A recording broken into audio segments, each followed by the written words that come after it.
గోరెడ్డి రమేష్ పాట పాడినందుకు ఆయన్ని అరెస్ట్ చేసి తీసుకుపోయారు. పాట కూడా డిలీట్ చేయించారు అనుకుంటా. అదే అన్న వాళ్ళంటే అది పెట్టగానే కొన్ని లక్షల మందికి రీచ్ అయిపోయింది.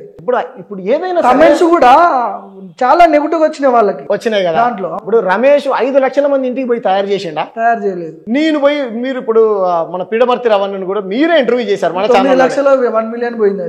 భార్గవ్ మాట్లాడుతున్నా నేను, నా ఛానల్ ని చూడండి అని అందరికి చెప్పిన భార్గవ్ ప్రజల నుంచి ఉంది కదా.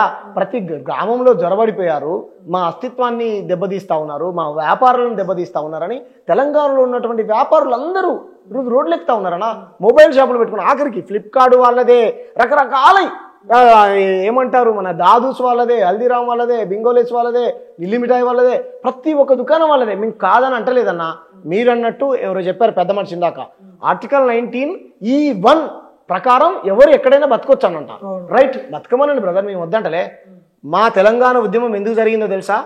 మా ప్రాంత ప్రజలకు నీళ్లు, మా నీళ్లు మాకే కావాలని, మా నిధులు మాకే కావాలని, మా నియామకాలు మాకే కావాలని జరిగింది. అంత మాత్రాన ఆంధ్ర మనుషుల్ని వెళ్ళిపోమని మేము అనలే. లగడపాటి గారు మీరు ఇక్కడ పెట్టుకున్నారు, మా ప్రాంత బిడ్డలకు ఉద్యోగ ఉపాధి అవకాశాలు కల్పించండి మీరు పెట్టుకున్నటువంటి కంపెనీలలో అన్నాం కదా. అది కదా మా వాదన. ఎస్, కోపంలో కొట్టినప్పుడు ఎవడ్రా నువ్వు మా దళిత బిడ్డను కొడతావా, గో బ్యాక్ అన్నటువంటి వాస్తవం. కానీ మోండా మార్కెట్ నుంచి పుట్టింది కాదన్న ఈ ఉద్యమం, అంతకుముందు ఎప్పటి నుంచో. ఇక్కడ ఒక క్లారిటీ రావాల్సిన అవసరం ఉంది. మార్వాడి గోబ్యాక్ అంటున్నారు. మార్వాడి గోబ్యాక్ అంటే మార్వాడికి సంబంధించి ఇప్పుడు వాళ్ళందరినీ తెలంగాణ నుంచి బయటకు వెళ్ళిపోమంటారా, ఓన్లీ కల్చర్ని వెళ్ళిపోమంటారా? వాళ్ళు ఉంటే ఖచ్చితంగా కల్చర్ ఉంటుంది. వాళ్ళు ఉంచుకొని కల్చర్ని గోబ్యాక్ అంటే అది సాధ్యం కాని పని కదా. మేము మనుషుల్ని వెళ్ళిపోమంటలే అన్న. ఇప్పటికి కూడా మీ ఛానల్ వేదికగా మార్వాడీలకు మా పట్ల ఏమైనా కోపం ఉంటే కనుక మీ ఛానల్ వేదికగా చెప్తా ఉన్నాం. మేము మనుషుల పట్ల మాకు ఎటువంటి వ్యక్తిగతమైన కోపం లేదన్న. మా నేల కొన్ని వందల మంది విద్యార్థులు ప్రాణత్యాగం చేస్తే వచ్చినటువంటి నేల కాబట్టి కొట్లాడిన తెలంగాణ రానున్నటువంటి రోజుల్లో తెలంగాణ కాస్త రాజస్థాన్ గా మారుతాయో అని భయం అవుతుంది మాకు. కాబట్టి మేమేమంటున్నాం అంటే ఇక్కడ ఉన్నటువంటి కల్చర్ని మీరు గౌరవించండి, మీ కల్చర్ని మీరు ప్రేమించుకోండి. ఇక్కడ మీరు పెట్టుబడులు పెట్టుకుంటే పెట్టుకోండి, కంపెనీలు పెడితే పెట్టుకోండి, మా బిడ్డలకు 80% ఉద్యోగ ఉపాధి అవకాశాలు కల్పించండి, మీరు వ్యాపారం చేసుకోండి, మేము కాదని అంటలే. అంతేగాని మీరు పోయి చూడండి వాళ్ళ కంపెనీలలో ఒక్కళ్ళు కూడా తెలుగు వాళ్ళు ఉండరు, మొత్తం వాళ్ళే ఉంటారు, 90% వాళ్ళే ఉంటారు. నేను ఒక మిత్రుడు నాకు ఫోన్ చేశాడు, ఒక గుండా ఏదో చెప్పాడు, మీరు విన్నట్టున్నారు, అది కాల్ రికార్డు. మార్వాడికి సంబంధించి మిమ్మల్ని తిట్టారు కదా, గుండా నన్ను తిట్టాడు. సరే తిట్టాలి, చాలా మంది తిడతా ఉంటారు. కానీ ఎంతమంది నీ దగ్గర పని చేస్తున్నారా చెప్పరా బాబు అంటే 10 మంది లెక్కలు తీరా బాబు అంటే లేదని అంటారు. ఎంత దుర్మార్గం అంటే, నా ప్రాంతానికి వస్తావు, ఇక్కడే బతుకుతావు, ఇక్కడే తింటావు, ఇక్కడ ప్రజలు ఉన్నటువంటి డబ్బులతో రెవెన్యూ కూడా కట్టుకుంటావు, నా భాష మీద వాడు చూడు ఏం మాట్లాడతాడు, నువ్వు తెలుగు కాదు మాట్లాడాల్సింది, హిందీ మాట్లాడంటున్నావు. నువ్వు వాడేవాడన్నా నాకు చెప్పడానికి నాకు అర్థం కాదు. చూడు ఎంత దుర్మార్గం. మళ్ళీ పైగా ఏం చేస్తున్నంట, ఇక్కడి ప్రజలకు డబ్బులు ఇస్తున్నంట, నేను చాలా సేవ చేస్తున్నా, ఇన్ని పైసలు ఇస్తున్నా అంటాడు. అంటే నా దగ్గరికి బతుకు తెరువుకు వచ్చి నా దగ్గర ప్రజలు కట్టినటువంటి పన్నులతోని ఏమంటారు వ్యాపారాలు పెట్టుకొని నా ప్రజలు కొన్నటువంటి వస్తువులు మీ దగ్గర కొంటే డబ్బులు సంపాదించుకొని మాకే పైసలు ఇస్తున్నంట. మన ప్రాంతంలో మనమే మన దగ్గర బిచ్చగానిలాగా అయిపోతున్నాం.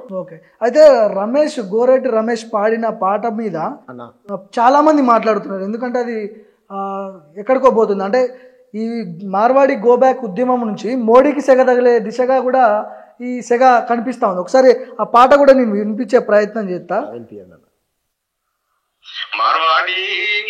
మార్వాడి మంది కొంప ముంచటోడా, మార్వాడి గలీజు దంద నేర్చినోడా, మార్వాడి తెలంగాణ ముంచినోడా, మార్వాడి బ్రిటిషోని వారసుడా, ఊరూరికి నీ గాడి బిజినెస్ లో నువ్వు కేడి, తెరిచినావు నువ్వు బోడి నీ కండ గుండు మోడి, మార్వాడి మంది కొంప ముంచటోడా, మార్వాడి తెలంగాణ ముంచినోడా.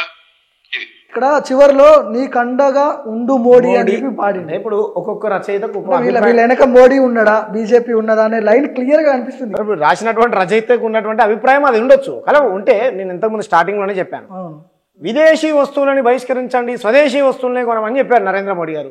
స్వదేశీ అంటే ఎవరి దగ్గర కొనాలి? తెలంగాణ కౌంటర్ల దగ్గర కొనమని చెప్తున్నాడా? చెప్పాడా?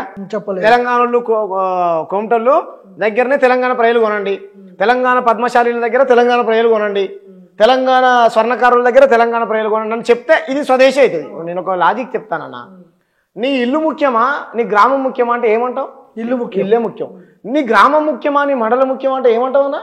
నీ మండలమే ముఖ్యం. నీ మండలం ముఖ్యమా, నీ జిల్లా ముఖ్యం అంటే నీ జిల్లానే ముఖ్యం. నీ జిల్లా ముఖ్యమా, నీ రాష్ట్రం ముఖ్యం అంటే నీ రాష్ట్రం ముఖ్యం.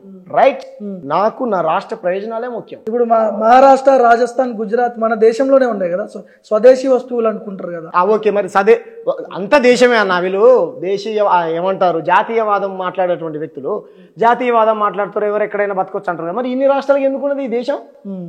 అధికార వికేంద్రీకరణే కదా, మన భూమ మనం తినాలనే కదా. మనకు రాష్ట్రం ఎందుకు విడిపోయింది చెప్పు భార్గవ్ అన్న? నిధులు, నీళ్లు, నియామకాలు మన కోసం మనకి రావాల్సినవి మనకు రావాలి, పక్కోళ్ళు దోచుకొని పోవద్దనే కదా. అరే మీరు వచ్చి ఇది రాజస్థానా, తెలంగాణనా? ఆయన నిన్న ఫోన్ చేశాడు నాకు, ఇన్నే పుట్టినా అన్నాడు. ఓ తెలంగాణ పాట పాడరా అంటే పాడడం రాదు, తెలుగే చక్కగా వస్తలేదు. నేను చెప్తున్నా, వీళ్ళు చెప్తారు కదా నా దేశంలో ఉండాలంటే వందే మాత్రం పాడాల్సిందే అని మొత్తుకుంటారు కదా వీళ్ళు. నా రాష్ట్రంలో ఉండాలంటే తెలంగాణ గీతం పాడాల్సిందే, పాడమను. బతుకమ్మ పాట పాడాల్సిందే, ఆడాల్సిందే ఆ జులుం చేస్తే గనక. కానీ మేము అలా దబాయించట్లేదన్నా. ఎవరైనా ఎక్కడైనా బతకొచ్చు, వేరే దేశస్తులు కూడా మన దగ్గర బతుకుతున్నారన్న. అవును, నా తెలంగాణ తల్లి ఎవరికైనా ఇంత బో పెడుతుంది. అవును, మేము కాదంటలే, కులాన్ని చూసి మతాన్ని చూసి మేము గౌరవించాం. పోండి మీరు తమిళనాడు పోండి, తమిళనాడులో ఈ రాజకీయాలు చేస్తే నడుస్తుందేమో. కేరళకు పోండి, నడవదు. అక్కడ దాకా ఎందుకన్నా? మహారాష్ట్రలో వీళ్ళు చెప్తున్నారు కదా హిందువుల మధ్య చీలిక అని. కరుడు గట్టినటువంటి దాదాసాహెబ్ బాల్ ఠాక్రే ప్రాంతీయవాదం కోసం కడదాకా కాషాయం బట్టలు వేసుకొని కట్టెగాలిన దాకా ప్రాంతీయవాదం కోసం బతికినోడన్నా.